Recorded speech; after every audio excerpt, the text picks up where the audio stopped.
This is Canadian Alarms.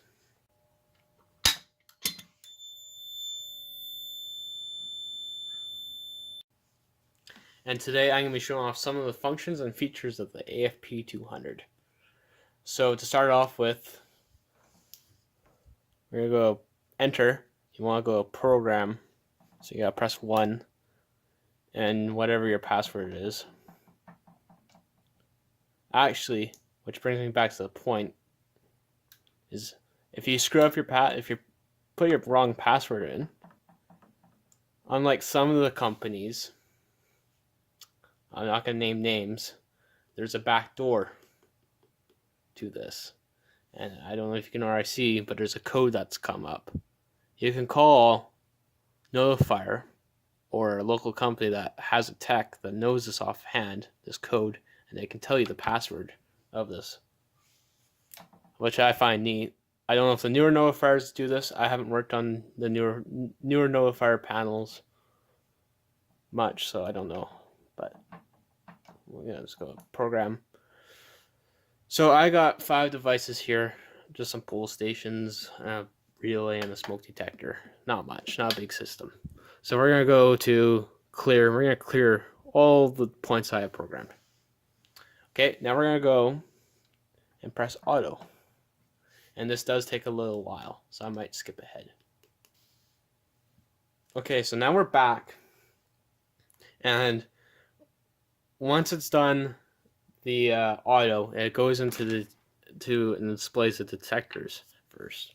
So the detector type is a photoelectric, and you can see it says photo at the top.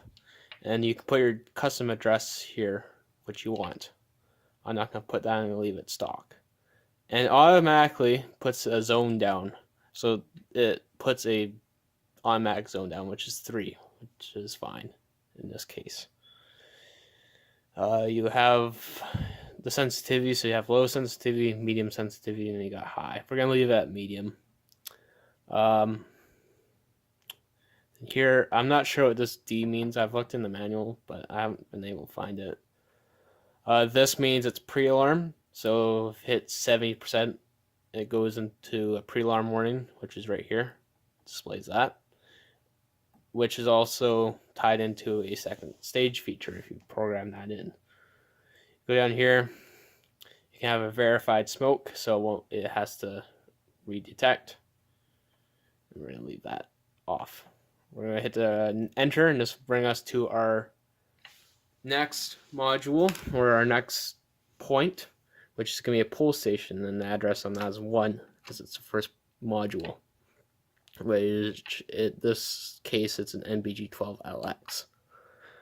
You can have you can change it to multiple things. You got detectors, water flow, supervisory, tamper, non-fire, hazard alert, fire control, abort switch, manual release, silence, system reset, evac, which is pretty much a fire drill, a burglar alarm, supervisory. So just pretty much just rings the supervisory.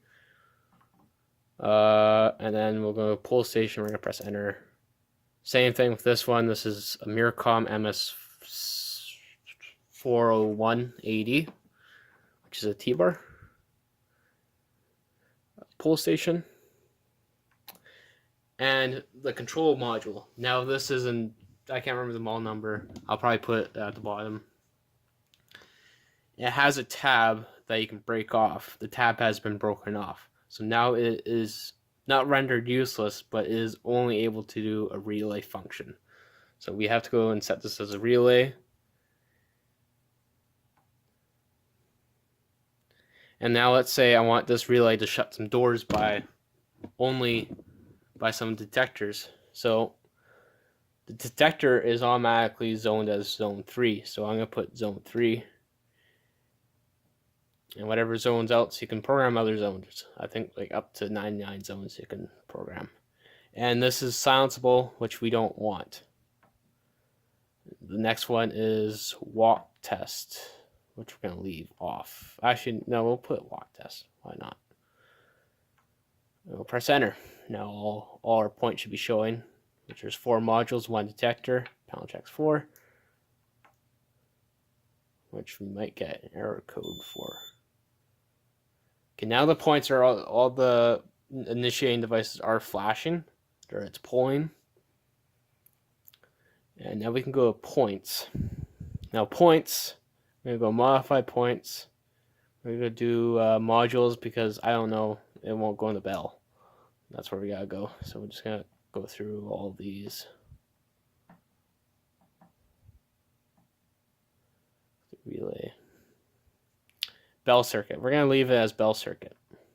This is programmable, or this is, you can fat finger in whatever you want. So you can put in, I don't know, like West Wing bell circuit or whatever.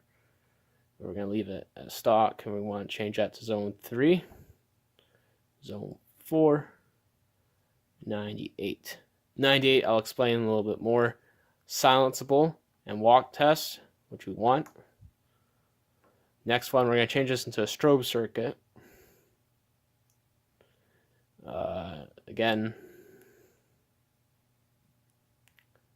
zone 3, zone 4, zone 98. And we don't want that to be silenceable in this system. Bell circuit. We're going to repeat the same thing. Oh, no, that's not what I wanted. I've actually screwed up here. Hold on a second.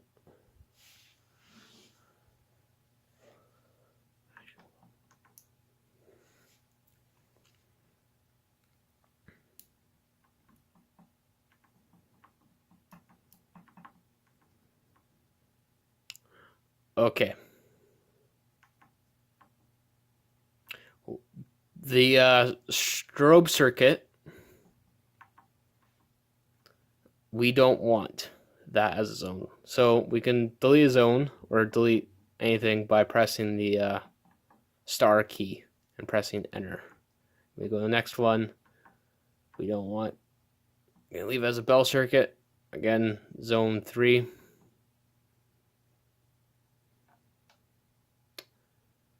Zone 4. And 98. And we want walkable and silenceable, so we're just going to press enter.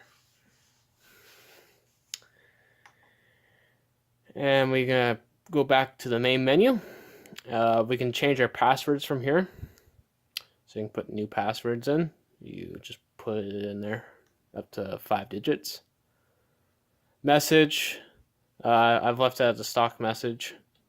And you can put whatever you want down there. I'm going to leave that for right now. Zones.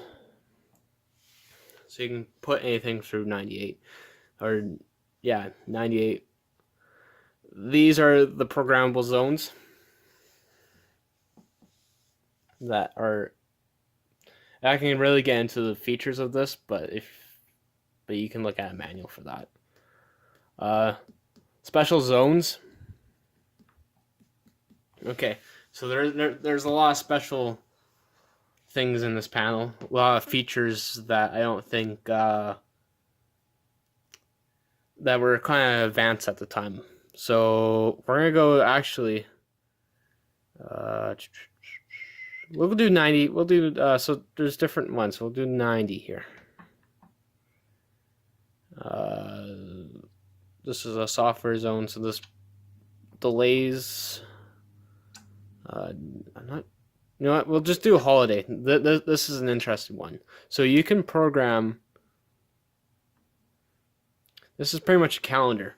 So you can put the days you're away, and it will lower the sensitivity of the detectors on that days you're gone to a certain set point. I haven't played around with much with this, so I can't really say much more than that because I haven't had to use that feature. We're gonna go 98. Remember how we programmed those zones, NACs, 98? This is our coding. So we got March time, temporal, California, and 2-stage. Here in Canada, we're going to just do temporal. 99 is our pre-alarm. So alerts at 70%. action at 0%. And we can hit out. Special zone system. This will just tell you some facts of the system. We can check our program. I know it's going to come up with some codes.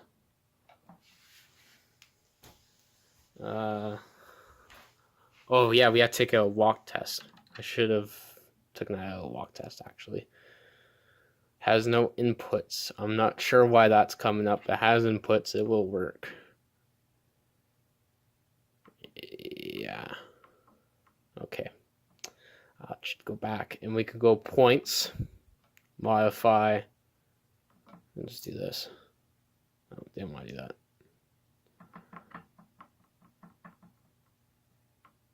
Supposed to press enter.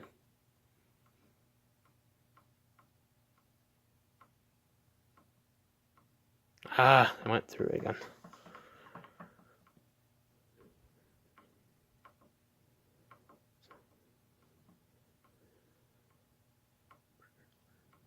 Right. Really.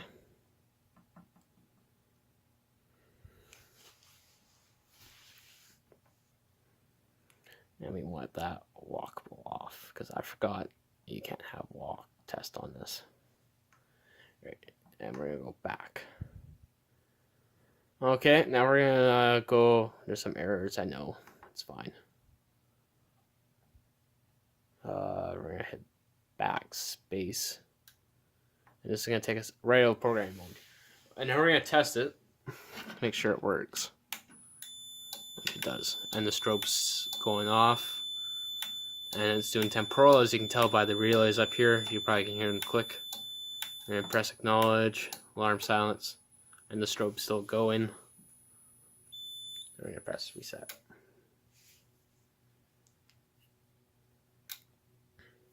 Okay, now we're gonna press enter. We're gonna go to read status, and we're gonna go to read. No, actually, we're gonna have to go to program and go into the second.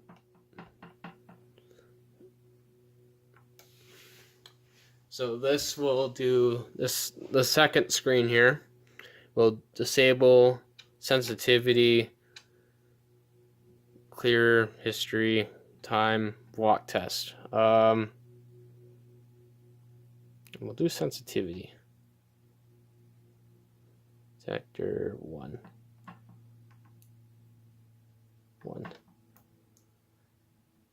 I'm not sure why that's showing up like that. Should be showing a percentage. But again, like I was saying, I don't know a whole lot of this panel. I haven't really played around with it that much.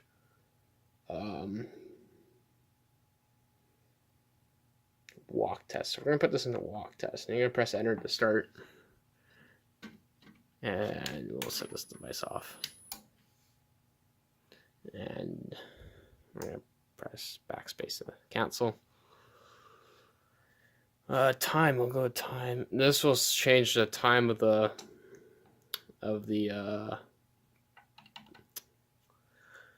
time on the system. The time is somewhat accurate. It's off by a minute or two, but that's fine. It's not in a system.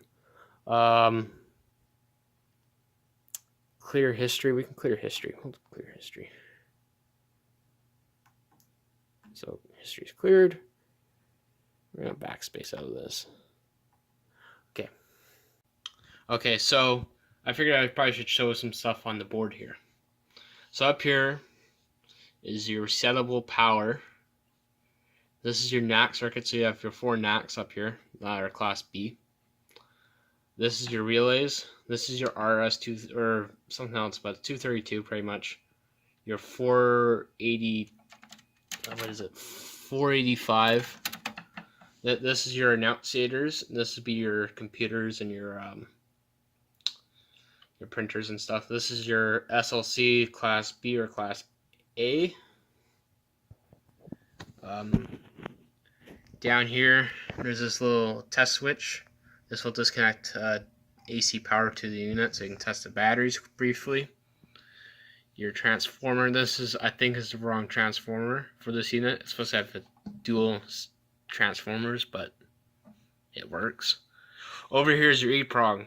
Now this is an interesting panel because you can change your EEPROM out and it'll change the functions of this panel comparing to what EEPROM you put in. There is cards in the front panel here display, if I don't touch the board, that slide out, and you can change it. So this could be a releasing, whatever kind of software is in this, you can change these out too. So you can program via the EEPROM to what you want on here. So if this could be like a releasing panel, more of a releasing panel than this is already, and actually have a release indicator, you would have to change out your EEPROM or reprogram your EEPROM, which you would have to burn and code your EEPROM and burn it into the EEPROM with the burner.